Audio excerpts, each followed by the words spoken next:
Ibigay mo na sa akin yung ano, yung sukat mo. I-email mo lang sa akin yung ano, land, yung distance, yung causeway, yung pit pupunta pa tayo sa pit. Paano mo? Oo, kaya yun. 1730.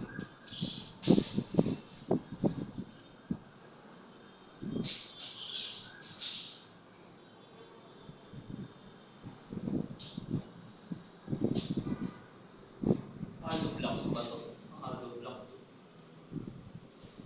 Basta bigay na lang natin pre, ano pre. Hindi na ako masusunod yan eh.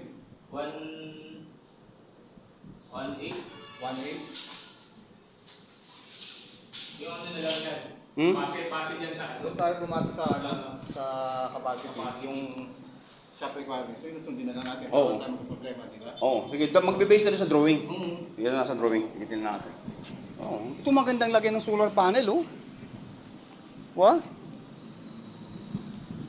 In front. Sa akin, ano, kagabi na-chat ko nga si Luna. Sabi ko, nagpapakabit kaso sa ano, Bacolod. Oh, nag-i-install ako ng solar panel. Solar panel, di ba? Oo. Ito magandang lagyan. Hindi, tignan natin kung baka naman bahay lang, di, nasa Genpan, liit-liit. Ang liit-liit lang, oh. Dapat malaki yan. Ito maganda mga ganito. Oo. Napakagandang lagyan, no? Hindi risky. Di ba?